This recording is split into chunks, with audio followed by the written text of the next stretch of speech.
5장 8절의 말씀입니다. 신약성경 마태복음 5장 8절입니다. 마태복음 5장 8절.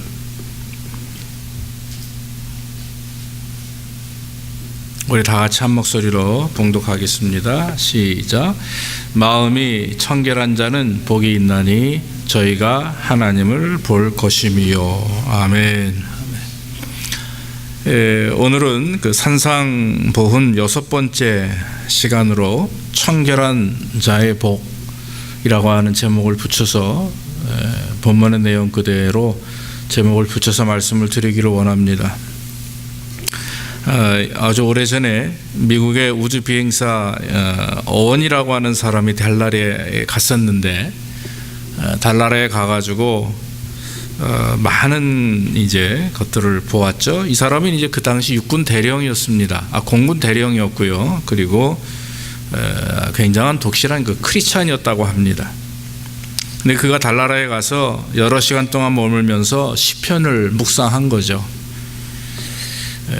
한 번은 어느 공산주의 대학교에서 이 사람을 초청해가지고 그에 따르는 세미나를 들었는데 세미나가 끝날 쯤에 어느 한 그 이제 학생 하나가 손을 들고서 질문을 하는 겁니다.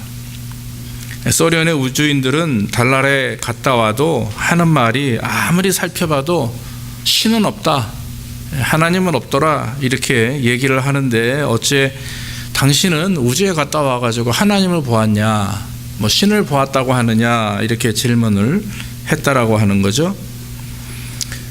뭐 보았다는 의미보다도 거기에 하나님의 이제 창조하심과 하나님의 은혜와 영광과 이런 것들을 이제 얘기한 겁니다. 그랬더니 이 사람이 그렇게 학생이 질문을 하니까 이 어원 대통령이 오늘 본 말씀을 그대로 대답으로 얘기했다는 거예요. 마음이 청결한 자는 복이 있나니 저희가 하나님을 볼 것이다. 참 재밌는 대답이죠. 마음이 청결해야 우리가 복을 누리게 되는데 그 복이 뭐냐? 하나님을 본다라고 하는 거죠. 여러분, 기독교에 대해서 많은 이야기들이 있습니다. 마음의 종교다 그래요, 기독교를. 때, 즉 시간의 때 종교죠. 재림의 종교, 부활의 종교. 이거는 다른 불교와 마음의 이런 다른 종교와는 약간의 좀 차이가 있고 완전히 두드러지게 구별된 그런 이야기들이죠. 기독교는 보이는 종교가 아닙니다. 보이지 않는 것을 중요시하는 것이 기독교입니다.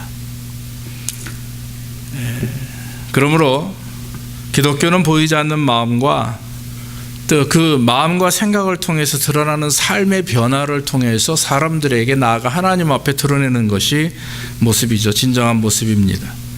사무엘상 16장 7절에 보면 나의 보는 것은 사람과 같지 아니하니 사람은 외모로 보거니와 나 여호와는 중심을 보느니라, 이렇게 말씀을 했다라고 하는 것입니다.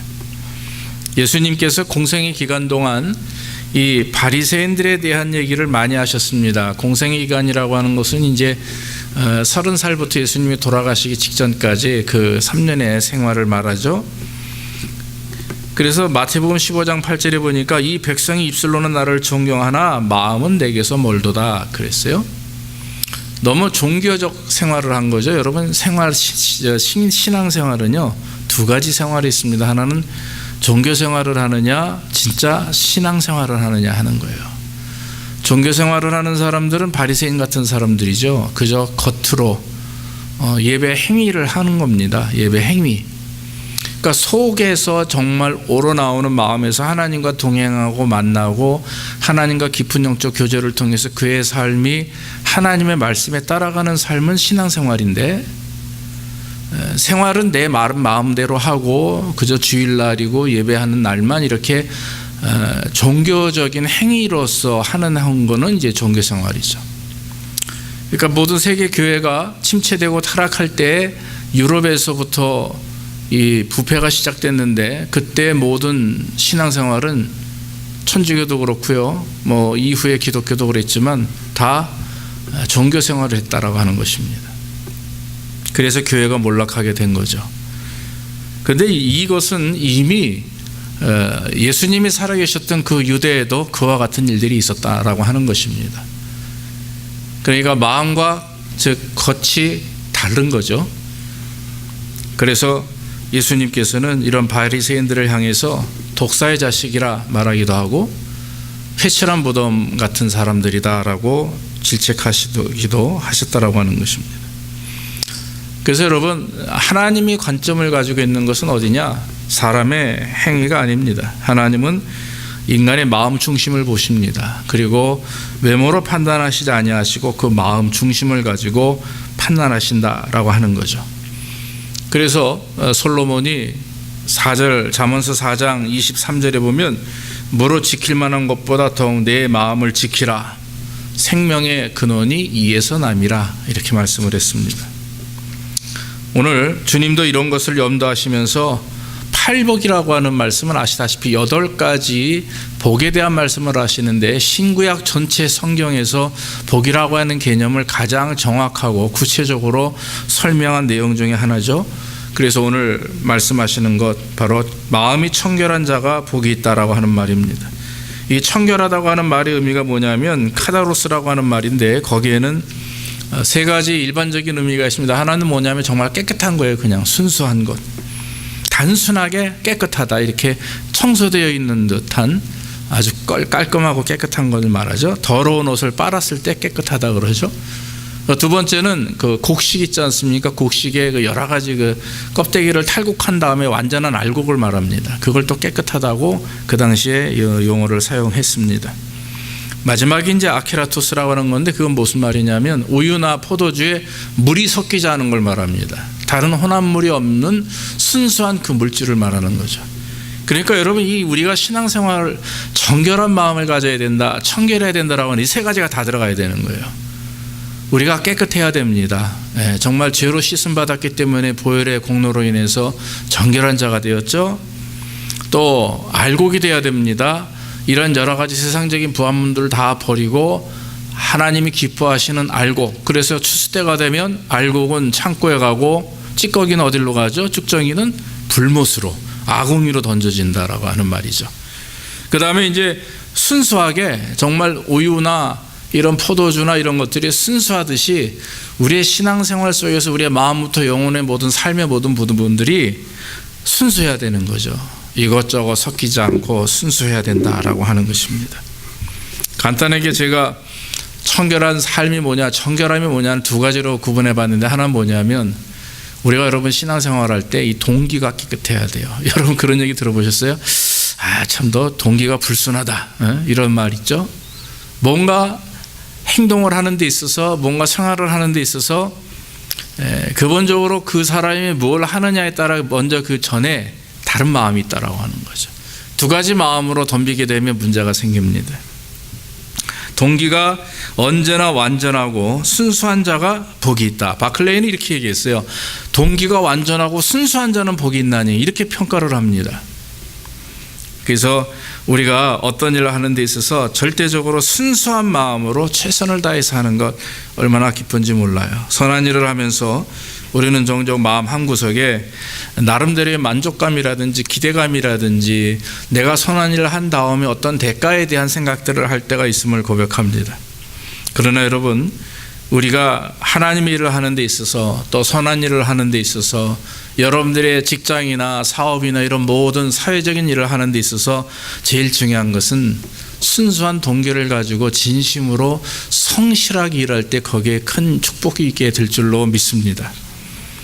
만약 우리가 우리 자신을 희생하면서 어떤 좋은 일을 했을 때 거기에서 드러나는 다른 부합적인 기대감을 가지고 있다면, 뭐 열심히 일해서 그에 따른 일의 대가로 돈을 받는 것, 이런 것들은 우리가 이제 사회에서 직장 생활을 하는 거지만, 그러나 그 외의 모든 일에 있어서 철저하게 하나님을 의지해야 되는 거죠. 목회자도 그렇고요, 선교사들도 그렇고, 또 그 외의 일반 평신도들 가운데 하나님을 잘 섬기는 저와 여러분들의 모든 삶을 돌아보면 정말 철저하게 하나님만 의지하면서 믿음으로 정말 순수한 마음과 열정을 가지고 헌신할 때 거기에서 하나님의 역사가 일어나는 걸 봐요. 뭔가 다른 마음을 가지고 하는 것이, 저는 어릴 때부터 뭐 신학교나 아니면 뭐 이렇게 자라면서 배울 때 목사는 성직이다 이렇게 배웠어요. 잡이라고 배워본 적이 없습니다. 근데 저 자신도 스스로 고백할 때가 있죠. 생활을 해야 되니까, 목회를 하는데 부족하니까 왜 나는 인컴이 적고 뭐 이런 어떤 괴리감에 쌓일 때가 사실 없잖아 있었습니다. 그러나 성직이라고 하는 것, 주의를 한다라고 하는 것은 하나님의 일을 하는 거기 때문에 거기에 따라서 대가를 바란다거나 그에 따른 뭔가 다른 부수적인 것을 바란다면 그것은 우리가 쉽게 말하면 목자가 아니라 싹군이라고 되는 거예요. 무슨 말인지 아시죠? 싹을 받고 일하는 사람을 싹군이죠. 나쁜 말은 아닙니다. 뭔가 대가를 받고 일하는 사람들을 싹군이라고 하는 거죠. 근데 목회자는 그런 것이 아니라고 하는 거죠. 성직자와 다 마찬가지입니다. 모든 하나님 일을 하는 사람들이 다 그런 거죠. 그런데 여러분, 저 여러분들이 하나님의 일을 하면서 반면에 이 세상에서 무슨 일을 할 때에 다른 싹을 바라고 하는 것은 그것은 하나님이 기뻐하는 일이 아닌 것입니다. 그래서 동기가 순수하다, 정결해야 된다라고 하는 말이죠. 여러분, 존 버년이라고 하는 유명한 분 아십니다. 여러분 뭐 책도 존 버년의 갑자기 생각이 안 나는데 그 철로 역정인가요? 그 책도 그렇고 그건 이제 신앙인의 과정을 이렇게 비유화해서 쓴 아주 유명한 글이죠.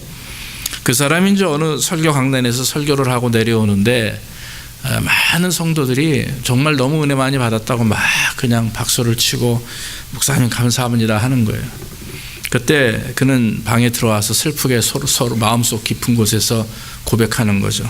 악마가 이미 내가 강단을 내려올 때 나에게 그 말을 했다, 이렇게 고백을 한 거예요.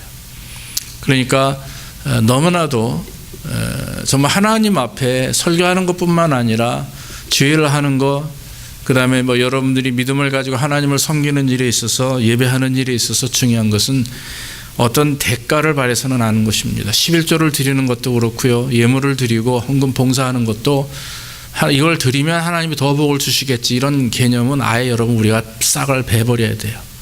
이유가 무엇입니까? 이미 우리는 받은 것에 대한 감사의 표현으로 11조가 있는 것이고 예배가 있는 것이죠. 믿습니까? 그거보다 더 드렸으니까 더 주실 것이다라고 하는 기대감은 여러분 갖지 마십시오. 뭐 그렇다고 하나님이 안 주시는 건 아니지만 기본적으로 우리 안에 욕심이 싹이 트기 때문에 그렇습니다. 그래서 여러분, 예수님은 우리에게 매일마다, 매 주일마다 이런 질문을 하시는 것 같아요. 제가 기록해 봤는데 첫째는 뭐냐면, 내가 지금 드리는 예배 누구를 위한 예배인가? 과연 이 예배의 중심의 대상이 누구인가 하는 거죠. 지금 우리가 봉사하는 거 어떤 동기나 어떤 목적인가? 교회에서 나의 활동이 그리스도를 위한 것인가, 아니면 나 자신을 위한 것인가? 교회에 출석하는 것이 하나님을 만나기 위함인가, 아니면 습관적이며 인습적인 자신의 채통을 지키기 위함인가? 기도하는 말씀을 묵상하는 데 있어서 이것이 진정으로 하나님을 만나기 위함인가, 아니면 다른 목적을 또 유익을 위함인가?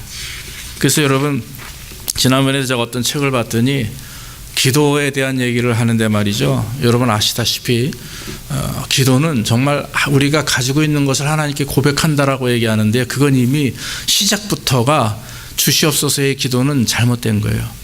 기도의 내용은 뭐냐면 내가 하나님의 뜻을 어떻게 알 것인가가 더 관점이 있는 것입니다. 이해되십니까? 기도는요, 내가 원하는 것을 받고자 하는 것이 기도가 아니라 어떻게 하면 하나님의 뜻을 알 것인가. 그래서 하나님이 나에게 원하시는 뜻이 무엇인가를 알고 그 뜻대로 순종하면 그게 복의 근원이 되는 거죠. 그러니까 내가 무언가를 얻기 위해서라면, 내가 하나님 앞에서 풍성을 누리기 위해서라면 정말 잘 기도해야 됩니다. 그래서 지난번에도 제가 자녀들의 문제 때문에 잠깐 묵상하다가 앞에 나와서 2주 전에도 고백한 적이 있죠. 하나님께서 우리에게 베푸시는 은혜 가운데 정말 중요한 것은 내가 원하는 것을 얻기 위해서 예배하고 예물 드리고 하는 것이 아니라 바로 주신 것에 대한 감사뿐만 아니라 더 하나님을 기쁘시게 하기 위해서 드려지는 우리의 헌신과 우리 예배가 되어야 될 줄로 믿습니다. 그러므로 이 청결한 마음을 가진 자들은 바로 그런 거예요.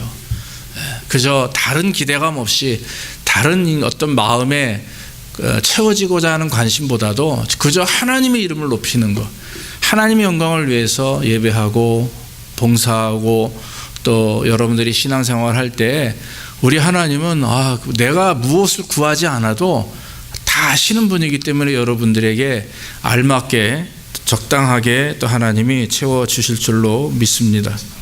두 번째는 청결한 마음은 한 마음을 갖는 것이라고 생각이 됩니다. 한 마음을 갖는다는 것이 무엇입니까? 변함없다라고 하는 거죠. 두 갈래 마음을 가지고 덤비는 게 아니라 한 마음을 가지고 하는 거죠. 여러분, 구약의 몇 사람을 보면 정말 신앙인으로서 온전하게 한 마음을 가지고 하나님께 집중해서 복을 받는 경우가 있어요. 그런데 처음에는 한 마음을 가졌지만 나중에 두 마음을 가져서 그에 따르는 곤란함을 당한 사람들이 있습니다. 대표적인 인물이 아브라함 같은 사람이에요. 남방으로 내려가라, 본토 친척 아비집을 떠나라. 그러고 나서는 말씀대로 남쪽으로 내려갔어요. 얼마나 큰 은혜를 받았습니까? 그런데 나중에 여러분 어떻습니까? 아들을 낳는 문제 때문에 그는 고민하죠. 결국 하나님이 약속하신 아들 이삭을 낳기 전에 이스마엘이라고 하는 그런 육신의 아들을 낳게 됩니다. 그로 인해서 큰 고통을 당합니다. 다윗도 그렇습니다. 하나님 앞에 복을 받는 사람이었어요. 10대 어린 소년이 골리앗을 향해서 외칩니다. 이스라엘의 모든 사울과 군사들이 벌벌 떨고 있을 때 그 갑옷도 몸에 맞지 않는 그 작은 체구의 젊은 10대 소년이 앞에 나가서 너는 칼과 단창으로 내게 오렵지만 나는 만군의 여호와 이름으로 내게 가노라 하면서 뭘 가져가요? 커다란 무기를 가져가는 줄 알았더니 돌 요만한 거, 주먹만한 거 4개 들고 가가지고 하나 가지고 휙 던졌더니 그 골리앗이 쓰러지지 않습니까? 그렇게 하나님을 믿는 신실한 사람인데 결국 왕이 되었을 때, 복을 받은 이후에 높은 자리에 있을 때 사람은 넘어지게 돼 있거든요. 그때 목욕하는 밧세바를 보고 아내로 취하면서 그 남편도 완전 범죄를 위해서 죽게 하죠. 완전 범죄 아닙니까? 결국 하나님께서는 참다 못하시고 나단 선지자를 통해서 다윗의 죄악을 드러내게 하시고 회개케 하십니다. 자, 이렇게 하나님의 말씀대로 믿음으로 한 마음을 가지고 갔다가도 아무리 신앙이 좋다 해도 나중에 욕심이 들어오게 되면 넘어지게 돼 있어요. 근데 여러분, 성경에 보면은 끝까지 믿음을 가지고 참았던 많은 사람이 있습니다. 요셉 같은 사람도 그랬고, 저는 특별히 다니엘에 대해서만 은혜를 받는데, 바벨론에 의해서 이스라엘이 멸망합니다. BC 586년에 멸망을 해요, 남유다가. 자, 그러면서 이제 이 사람들이 다 흩어지게 되는데 바벨론으로 포로로 잡히게 되고 넘어가게 되죠. 그러면서 이제 느부갓네살이라고 하는 왕이 유대인들 중에 어린 소년들, 똑똑한 사람들을 데리고 그 안에서 왕궁에서 훈련을 시켜요. 그래서 이제 이렇게 사용하기 위해서 앞으로 이제 키우는 거죠. 그런데 이 사람들에게 왕의 진미, 제사 음식이라든지 이제 이런 걸 먹게 하죠. 그러니까 다니엘과 그의 세 친구 사드락과 메삭과 아벳느고라고 하는 이름을 가지고 있는 네 사람이 환관장에게 얘기합니다. 우리가 왕의 진미를 먹지 않겠다. 놀래죠. 아니, 안 먹으면 어떡하려고 그러냐. 지금부터 일주일 동안 우리에게 그냥 채소만 달라. 그 채소만 먹고 우리가 견디겠다. 그러나 나중에 일주일 후에 우리 얼굴을 보라. 채소만 먹은 우리와 왕의 진미를 먹은 다른 그 친구들하고 한번 비교해 보라고. 나중에 보니까 진짜 어때요? 다니엘과 세 친구의 얼굴이 환하게 빛이 납니다. 그런 일들이 있습니다. 신앙의 지조를 지키고 두 마음을 갖지 않고 그 어려운 환경, 다시 말하면 적의 나라에서 그런 고통, 삶을 살면서도 믿음을 가지고 하나님을 의지했던 그런 다니엘과 세 친구죠. 나중에는 여러분, 느부갓네살 왕이 자기의 형상을 금으로 만들어가지고 3m 되는 커다란 신상을 만들어서 바벨론의 중심에 세워놓고 시간이 될 때마다 거기다 절하라고 해요.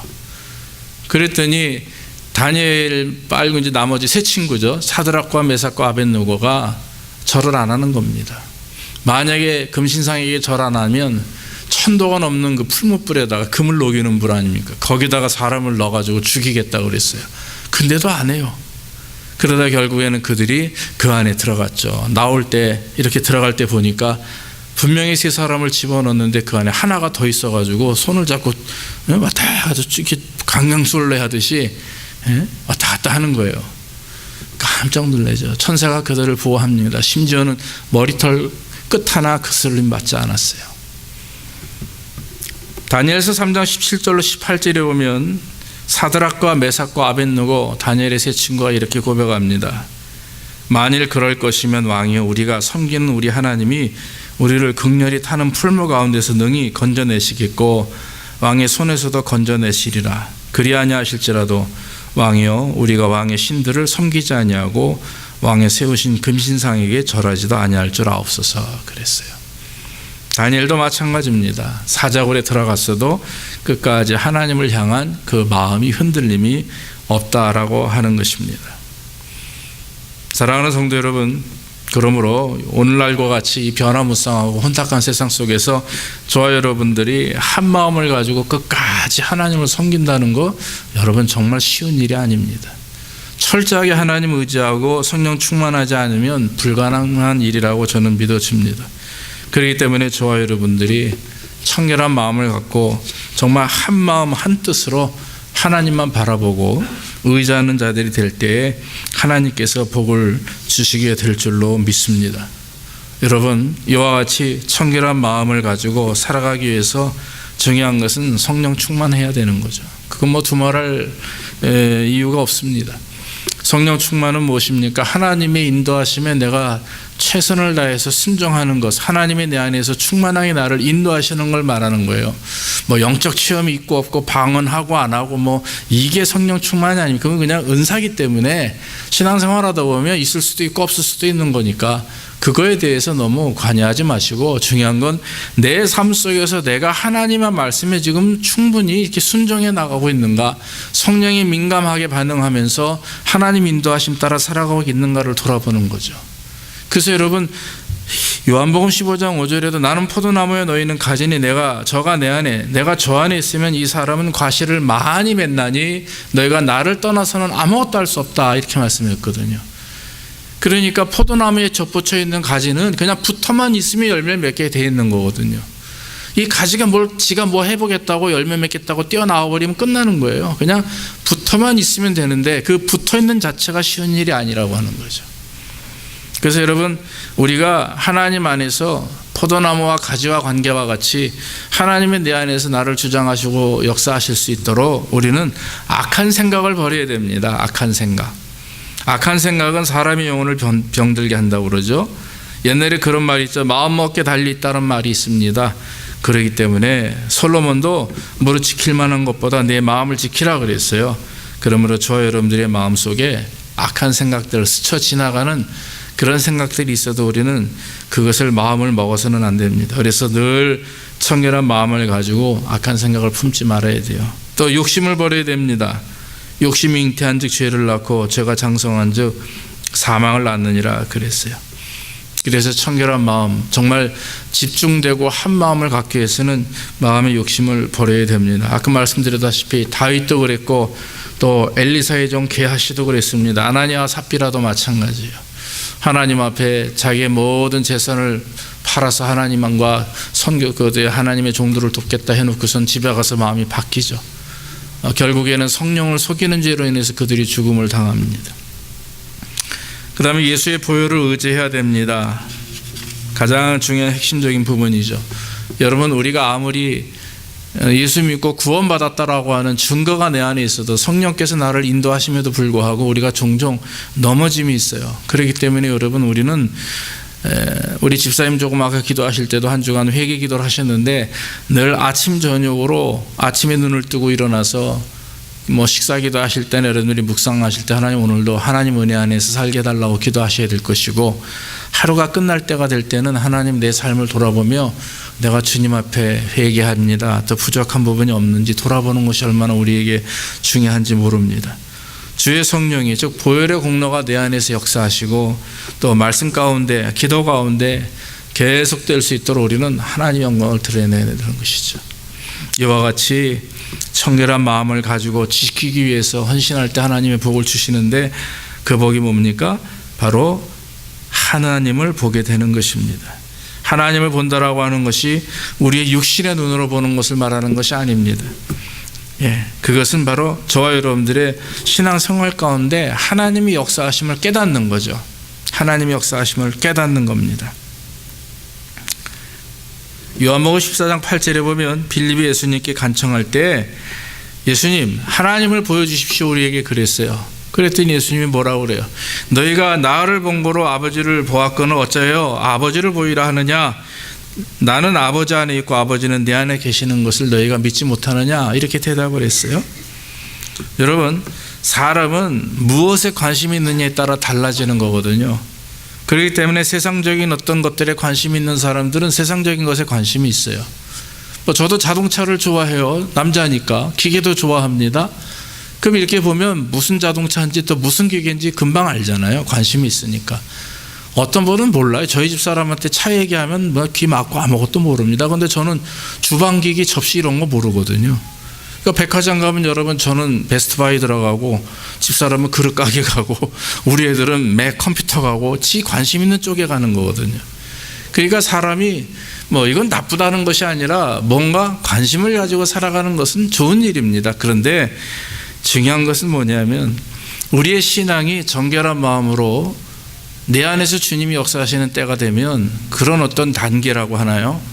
정말 정결한 자로서의 하나님과 하나 되는 관계가 되어지면 우리의 눈으로 보는 모든 것들이 어떻게 판단이 되냐면 하나님의 눈으로, 관점으로 판단이 돼요. 무슨 말인지 아시죠? 오래전에 카트리나 있었죠. 옛날 2000년, 2005년, 6년도에 카트리나가 이제 와서 몇십만 명이 막 죽고 막 이럴 때, 제가 그때 미국 교회를 다녔는데 여기 더누 찰스 데니 목사님 교회 아시죠? 거기 가서 그 다음 주간에 설교하는데 그 자리에 제가 있었거든요. 지난번에 얘기 말씀드렸다시피 이 목사님이 어린아이 하나를 이렇게 나오게 하더니만 끌어안고, 그리고 하시는 말씀이 얘가 나를 사랑하고 나는 얘를 사랑한다. 그러면서 이렇게 애가 목사님에게 이렇게 끌어안겨요. 목을 한 3-4살짜리 아이가. 그러니까 앉아있는 성도들이 막 이러죠. 그러니까 이제 목사님이 너 나 사랑하니? 그랬더니 Yes, I love you 이러는 거예요. 아이가 웃으면서. 그러면서 성도들에게 뭐라고 얘기하냐면 하나님이 이렇게 모든 사람을 사랑하신다, 이런 얘기를 하는 거예요. 그때 한국에서 무슨 얘기가 있었냐면 큰 교회 어떤 분이 그 사람들이 예수 믿지 않아서 벌 받은 거다 이렇게 얘기하고, 심지어는 신혼여행을 왜 거길로 가가지고 밑잔나라로 가가지고 죽음을 당하냐 막 이런 이상한 소리를 해가지고 막 한국에 문제가 생겼었어요. 그때 그 찰스 데니 목사님 뭐라고 얘기했냐면은 우리의 죄 때문에 그들이 우리 대신에 죽었습니다, 이렇게 얘기를 하는 거예요. 그때 앉아있던 사람들이 눈물을 흘리며 일어나서 박수를 치는데 한 5분 정도 박수가 끊이질 않아요. 설교 중에 미국 사람들은 은혜가 되면 박수를 치나 보더라고요. 그때 제가 마음속으로 울었어요. 그렇지.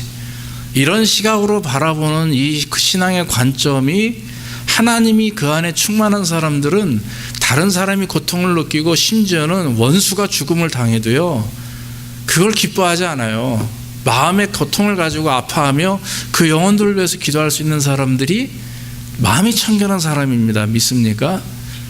우리가 원수가 고통을 당하고 해를 받을 때 좋아라 박수치고 하나님이 하셨다라고 막 이렇게 얘기하는 경우도 있지만, 여러분 그거보다도 정말 그리스도의 마음은 뭐냐면, 여러분 우리도 원수였잖아요, 예수님에게. 그런데 예수님 이 땅에 오셔가지고 우리 때문에 죽으셨잖아요. 그리고 부활하셨어요. 그게 그냥 갑자기 죽자 그러면 딱 죽고 살아나자 그러면 딱 살아납니까? 그게 아니에요. 갖은 고통을, 인간이 경험할 수 없는 고통을 당하시고 죽으셨다가 3일 만에 무덤에서 살아나셨단 말이에요. 그게 누구 때문입니까? 주님과 원수 되었던 저 여러분들 때문이죠. 그런 원수의 사랑을, 즉 원수를 사랑하시는 그 사랑을 받은 우리가, 우리에게 원수짓을 하는 사람이 있어도 사랑해야 되는 것이 성경적이에요. 사실 우리가 잘 안 되지만 그것이 성경적이고 그것이 하나님의 말씀이고, 정결한 마음을 가진 사람은 그와 같은 사랑과 하나님의 어떤 관점을 가지고 세상을 바라보며 사람을 바라볼 때 거기에 역사가 있게 되는 것입니다. 결론적으로 말씀을 맞습니다. 지난주 우리는 땡스기빙을 지냈잖아요. 돌아보면 얼마나 감사한지 몰라요. 어떤 사람들은 그럴 겁니다. 자기 돈 막 쓰면서 내가 한 해 동안 너무나 일을 많이 해서 이렇게 크게 벌었으니 우리 먹고 마시자, 그리고 파티하고 놀았던 사람도 있을 것이고, 반면에 우리 그리스도인들은 비록 지금보다 작년이 힘들었어도 그래도 돌아보면 하나님의 은혜였구나라고 하면서 모여서 하나님께 감사하고 예배하며 또 음식을 나누고 편안한 시간을 가졌던 분들도 있을 것입니다. 아마 우리는 다 그리스도 안에 있는 형제 자매들이기 때문에 여러분들이 분명히 감사하셔서 지난주에 굉장히 풍성하게 하나님께 예물도 드리고 또 우리가 좋은 시간들을 가졌던 것을 기억합니다. 그런데 이것이 날마다 있어야 된다라고 하는 거 믿습니까? 날마다 감사가 있어야 되고 날마다 기쁨이 있어야 되고 날마다 회복이 있어야 되고 날마다 회개가 있어야 되는 것, 이것이 청결한 마음을 가진 자들의 하나님이 주시는 축복이다 하는 것입니다. 사랑하는 성도 여러분, 정결한 마음은 동기가 순수해요. 한 마음을 끝까지 갖는 겁니다. 그리고 사악한 것이나 욕심이나 이런 것이 마음이 없이 그리스도의 보혈의 능력을 믿고 의지하면서 집중하여 하나님께 나아가는 자들, 그런 사람들에게 하나님은 복을 주십니다. 바로 하나님을 만나고 하나님과 동행하고 하나님의 마음을 갖는 복을 주시는 줄로 믿습니다. 모쪼록 이런 복이 저와 여러분들에게 날마다 충만하기를 주의 이름으로 축원합니다. 기도하겠습니다. 아버지 하나님, 감사합니다. 오늘도 부정한 종을 통해서 하나님의 말씀을 전가할 수 있도록 인도하시니 감사하고, 오늘 말씀처럼 청결한 자가 복이 있는데 하나님을 볼 것이다 했사오니 우리의 마음이 정결하여 날마다 하나님을 보며 하나님과 동행하며 하나님의 관점으로 세상을 볼 수 있는 축복스러운 주의 백성으로 인도하여 주시옵소서. 예수님의 이름으로 기도하옵나이다. 아멘. 우리 344장 찬양하면서 예물 드리겠습니다.